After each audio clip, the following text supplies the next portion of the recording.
성도 여러분을 축복합니다.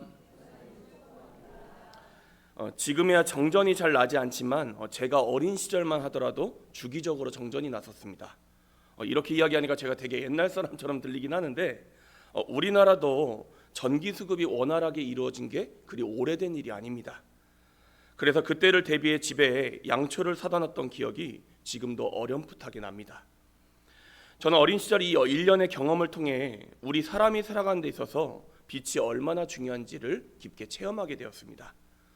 왜냐하면 빛이 없으면 제대로 할 수 있는 게 아무것도 없기 때문입니다. 그런데 빛은 단순히 보게 하는 것 이상의 역할을 하지요. 예컨대 우리가 식량으로 삼는 모든 동식물들, 그리고 지구상에 이루어진 모든 자연 생태계의 기초가 무엇입니까? 태양빛입니다. 만약 이 빛이 없다면 이 세상은 모두 다 생명력을 완전히 잃어버리게 될 것입니다. 그런 점에서 빛은 너무나도 소중한 것이지요. 그리고 한 가지 더요. 빛은 어둠을 밝히고 에너지를 공급하는 것 외에도 모든 더러운 것들을 소독하고 정화하는 힘을 가지고 있습니다. 혹시 군대에서 휴일에 제일 많이 하는 게 뭔지 알고 계십니까? 혹시 일광건조라고 들어보셨습니까?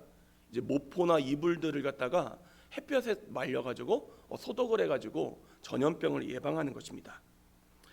지금 제가 살고 있는 사택도 마찬가지입니다.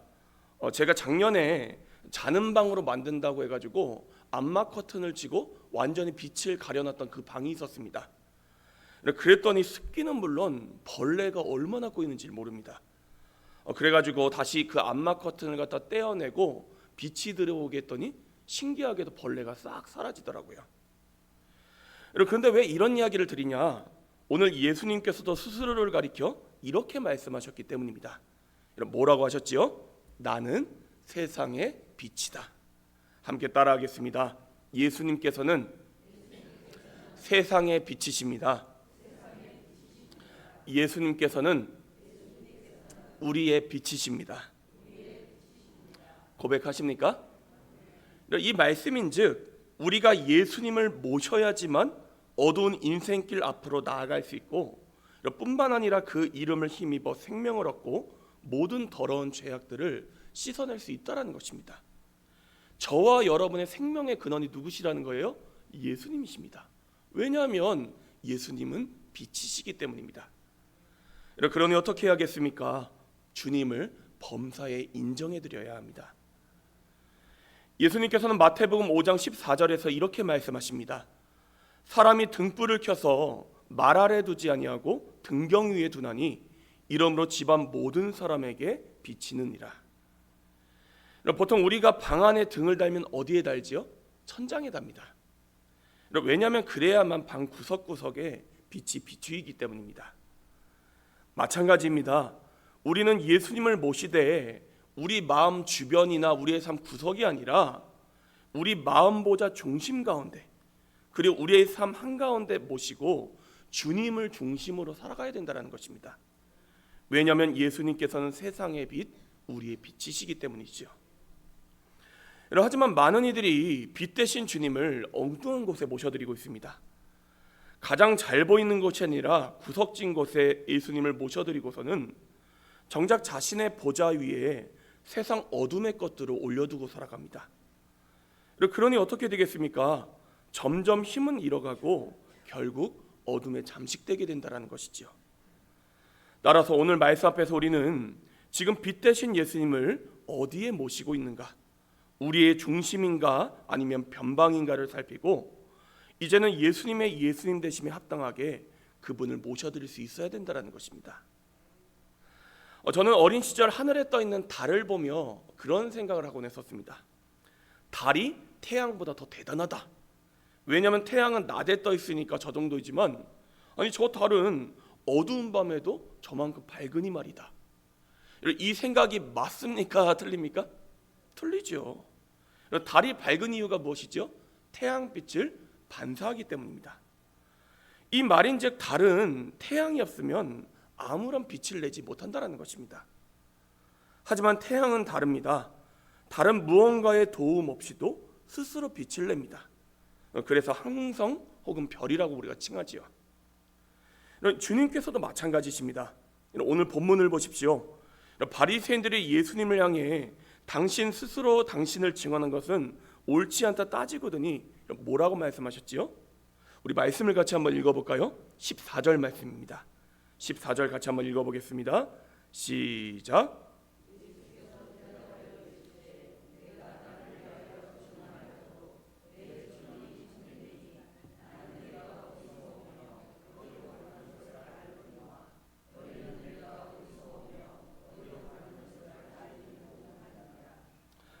이 말씀을 한마디로 풀어보자면 예수님께서는 스스로 계신 하나님이시란 뜻입니다. 그리고 더 나아가 이러한 예수님을 누가 보증해 주시지요? 아버지 하나님. 내가 나를 위하여 증언한 자가 되고, 예수님도 스스로 증언한 자가 되십니다. 그리고 또한요, 나를 보내신 아버지도 나를 위하여 증언하시느니라. 그러니 우리는 예수님이 없으면 소망이 없습니다. 빛을 낼 수가 없습니다. 어둠에 잠식되어 버립니다.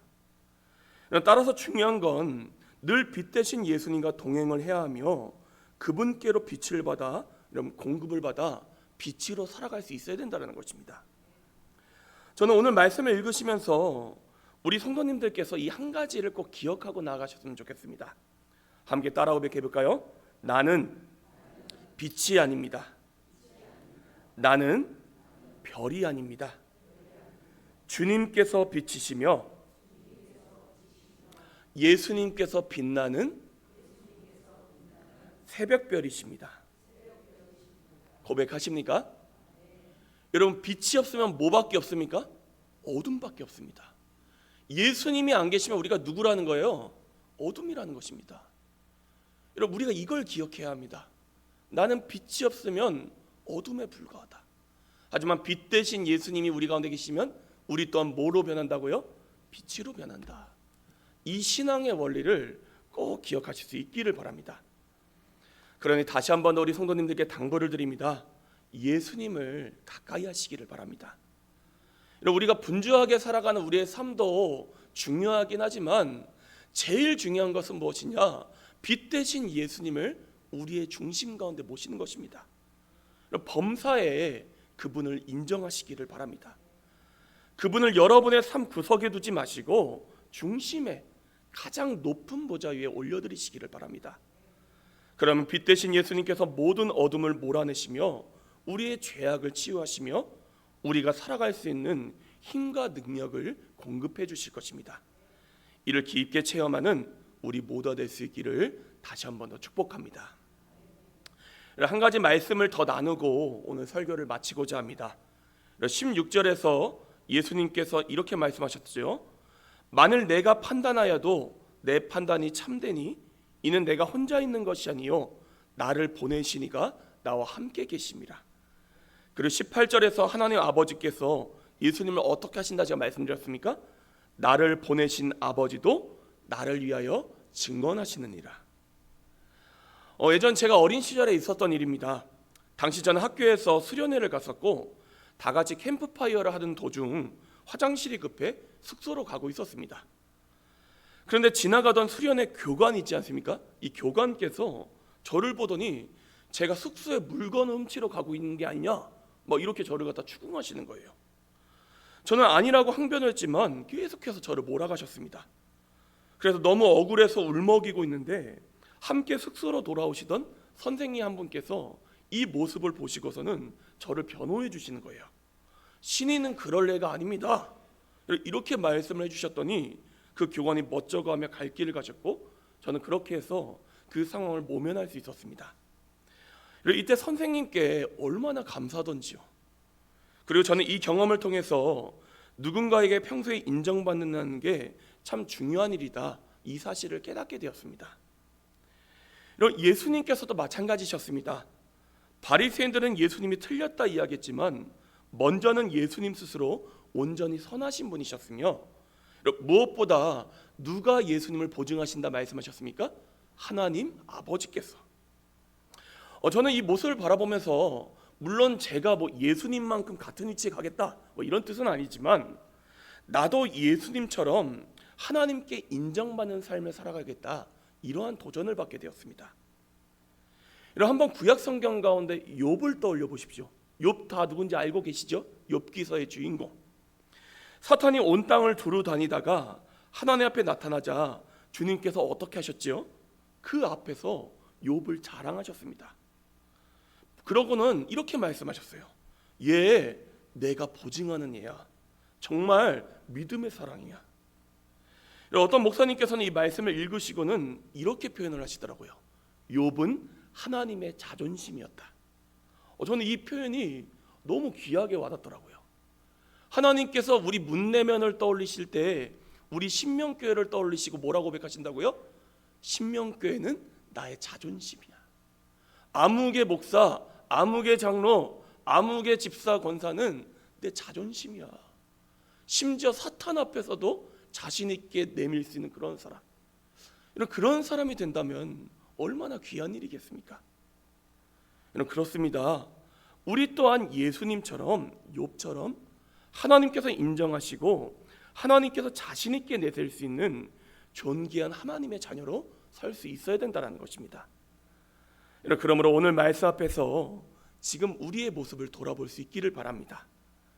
지금 우리의 삶 가운데는 하나님께서 자신 있게 보증하실 수 있는 거룩한 모습이 있는가 돌아보시고 혹여라도 부족한 모습이 있다면 오늘 이 시간 결단하며 나아가는 우리 모두가 될 수 있기를 간절히 축복합니다. 이런 말씀을 정리하겠습니다. 사랑하는 형제자매 여러분, 빛 대신 예수님을 여러분의 삶의 중심에 모시기를 바랍니다. 아울러 예수님이 그러하셨던 것처럼 하나님께 인정받는 거룩한 삶을 살아가시기를 간절히 축복합니다. 함께 기도하도록 하겠습니다.